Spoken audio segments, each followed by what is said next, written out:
Rick. It's wonderful to be talking to you today. How are you? I'm good, John. How are you? Fine, thank you. Now, last night we saw you go in to Tribal Council. Were you always going to play your shot in the dark, Rick? I was pretty much determined to play my shot in the dark. There was a little moment there where Tiff had a plan, and I was into it if we could get the numbers. But when it was clear that we couldn't even get Aubrey on board, it said, okay, I guess it's got to be the shot in the dark because I wasn't able to find a hidden immunity idol. Yeah, talk about rarities. Rick doesn't find a human auto. That was out there, Rick. I'm telling you, I was looking hard, even harder than they showed. I was spending every second trying to find one, and so worried that they were going to do the thing where they pan right over to it, and I walked right by. So I still don't know if there was one there or where it might be, but I was so confident I'd find one. I'm good at this, and I felt up every tree on that island. I don't know what's going on. Jonathan wasn't helping you out there. I had a really good time with Jonathan out there. We talked about life, we joked around. He was cool. And I think, in my opinion, he was doing exactly what he should be doing. It was crazy to me that the other people are just sitting back at camp. So good for Jonathan for following me around. And he did it in a very nice way. Now, we saw you play one of the most entertaining and one of the most boldest Survivor games we've seen in quite some time. Um, at what time in the game did that switch just flick and you said, you know what? I'm just going to go for it all, good or bad. I'm just going to lay it all on the table. What time did that just go off with you? Really, at the tribal council where we were paired up and I was with Aubrey and Right. realized, you know, right now we're in a lot of trouble. I got to go for this fake idol. It was no turning back because that made such a scene. And just because I had the fake idol, I had to sell it by being crazy confident, like it's a real idol. There was no turning back after that point. That put me on everyone's radar and kind of forced the old Rick Devens out. And then, of course, I lose ally after ally, and that made it even more the old Rick Devens show, trying to get by on my own and make it, one night at a time. Hey, the strategy worked. You made it quite far. Was there any when you guys came up with this plan for the hidden fake idol and you were going to hide it at Tribal Council? Was there any pushback? Like, did production come in? Was there any of that, or was it just like what we saw? You put it there and you were allowed to use it. Before Christian was ever brought in on the plan, before he Yeah. found the Billie Eilish boomerang idol, I had made a fake idol out of a pocket square that I had out there. And that's really what I just put inside of his rapping once he came Yeah. through. So, yeah, I did go during one of my interviews and say, hey, this is what I want to do. I want to hide this at Tribal. And they said, let us check on that. Let's see if that's okay. And they came back and said, yeah, do it, figure it out. And so, yeah, it did get kind of run up the ladder, but they're all about Right. us having freedom to do what we want. They just needed to make sure Sure. that Yeah. I wasn't going to destroy anything. Now we saw you one of the biggest moments you had. Obviously, you had the coin flip with Mr. Beast. Your kids must have went bananas when they saw that. Um, just for the record, because you have the armchair detectives, like I analyzed the footage and it was a rigged coin. There was one flip and Jeff picked it up, correct? How did that go? So that's absolutely correct. I will say there was a flip of a totally blank coin. Right, Before I did it, they brought it was like the same way. And they said, listen, we just need it to land in this area for cameras. right. So you can practice with this as many times as you want. There's Yeah, no heads, no tails. And I did it one time and it yeah. hit flat. And Right. then they said, and then I said, okay, I'm good. They said, that's it. You only want to do it once. I said, yep. Yeah. And then I flipped the actual coin, and dude, it could not have been more cinema. It did not do that on the fake coin. And I'm just waiting, and it seemed like it was an hour as I'm sitting there waiting. But no, it was one flip of the actual coin. And believe me when I say that there were people at that tribal that would love to throw me under the bus probably and tell you if that wasn't true. But no. Did you get to keep the coin, Rick? No, not yet anyway. And it was funny because I do that and then we all go sit back down because we have to continue tribal now, right? Right, right, We have right. to move someone out. And I'm like, Jeff, can I have the coin? Devens, I'm trying to do something here. We can talk about that later. So after the game's all over, I'm still asking about this coin and nothing yet. I'm hoping I get surprised at the finale, but I'm not Yeah. optimistic. Well, I mean, again, you played one of the boldest and entertaining moves, and you also, it was like every episode you could see that you were grateful and so happy to be out there. You could see it in the way you talk to people, your mannerisms and everything. And I spoke to Ozzy because Ozzy talked about, this idea that he had a dream and that he should have played the idol. And I said, look, in interviewing the survivors all over throughout the years, there's been people mentioning things like that, like I had a dream or I thought I needed to go home. You showed a lot of emotion, not only gratefulness, but a lot of deep emotion out there. Ozzy's basically said when you're out on the island, you're stripped of everything and you're in touch with yourself more than ever. Did you feel that way out there? Is that why you got so emotional? Yeah, I mean, that's definitely part of it. Yeah, And I'd had it weighing on me for years, those stars. Like, I really wanted to get back to those stars, and I had lost different people. And I just, for whatever reason, it was in my mind that, like, I need to get under those stars to feel them again.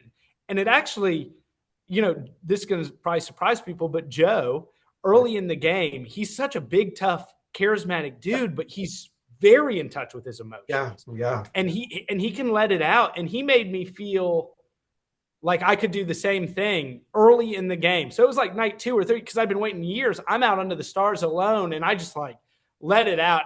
It's not on TV because it didn't matter with anything, Right. but that was a big part of it. And then having guys like Ozzy and Joe who can have those conversations with you makes it seem like it's okay. I'm away from my wife and kids, like I'm missing them. So it really is a special experience in all those different ways. Now, speaking of Joe, I mean, obviously, he had some critical comments to make on the show about yours truly. Um, What? I know. How do you reflect on all that? How did you it affect you seeing that, and what are your thoughts on that? I'll say for Joe, I don't think he ever crossed the line from gameplay into personal, which Right. I think is the key thing. Like Yeah. if you were insulting me as a person, like that's kind of messed up. Right. But gameplay wise, that's fine. And he and I are good. Like we have sent messages to each other during the season, apologizing to each other, saying, let's move past this.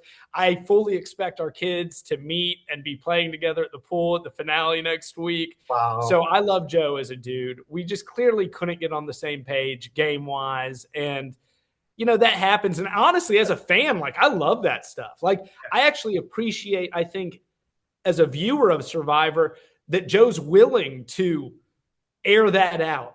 Some people would just let it bug them, but go, maybe they wouldn't like to see me on TV talking about Devens driving me nuts. I think it's kind of cool that he did that. I was shocked by it, the way it kept going. Like I didn't understand out there was that much animosity towards my gameplay.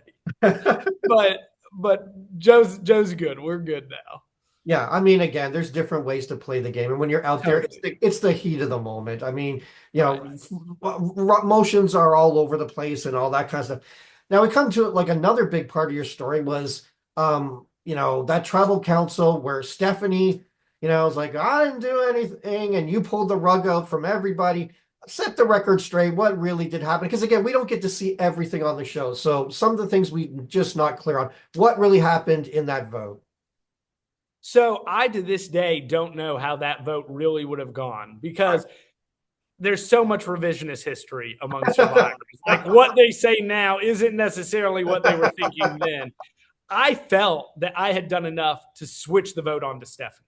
Right. In that moment, I really did feel that way. Not so much that I wasn't psyched for the Mr. Beast coin. And I also knew that even if I was safe that night, I'd be in danger the next night. So I wanted to flip it. I wanted to get that idol in my hands. Right.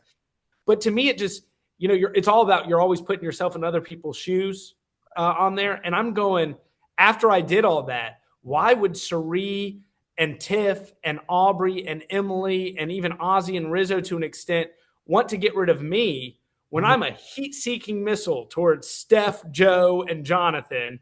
No one's really working with me. Whoever's left of those three is going to be coming at me versus other people. It just seemed to me like keep me in the game. Who's been honest about my dishonesty, Right. said, I was willing to get rid of you, Ozzy. I put you up, Rizzo, as an option, whereas Steph's not owning any of it. I'm like, why would you get rid of me and not Steph? So I honestly felt at the time that I'd done enough to flip it on to Steph.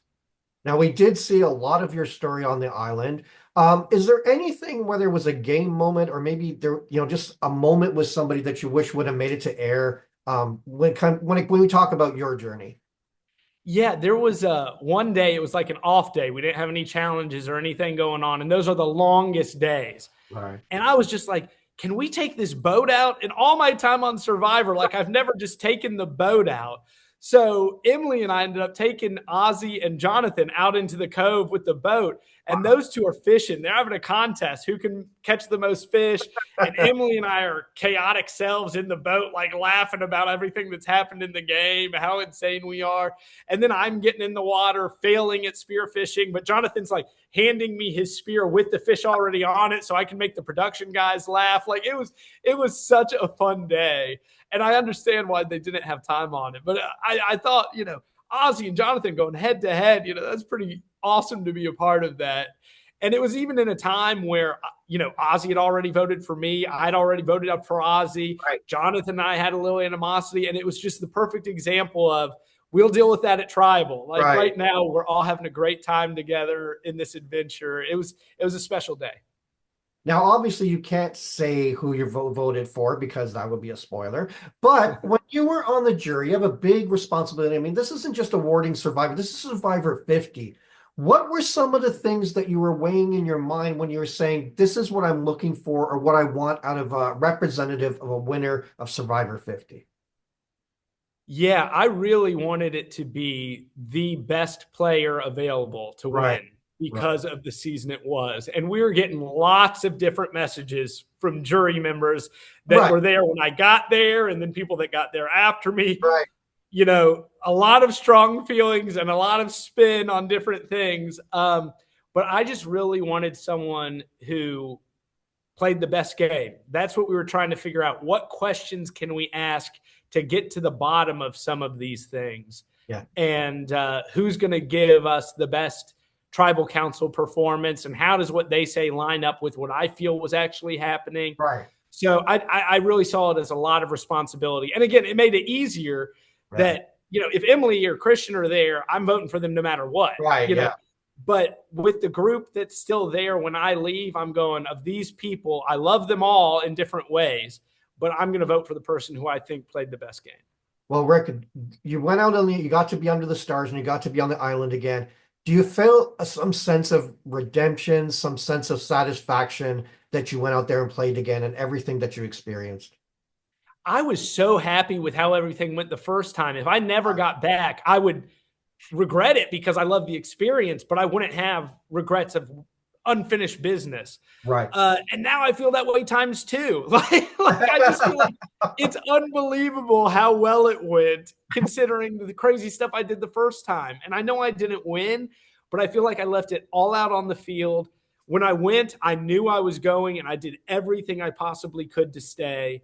Yeah. So, and I made a ton of friends. Like, I don't think there's anyone out there that hates me anymore, and I love all of them. So I'd go back and play again because I'm insane and it's a fun game, but I'm over the moon with how everything has turned out. Well, Rick, it was great talking to you. I know a lot of people have loved watching this season because of how you played, and your just love and joy of the game really came out more than anybody we've seen in quite some time. So it was wonderful watching you. Thanks for taking the time to talk to us, and can't wait to see you on the finale. And here's hoping you get the coin, Rick. The Survivor gods, please. Thank you. I appreciate all that, John. That means a lot. Take care. Have a great day, Devens. You too, John.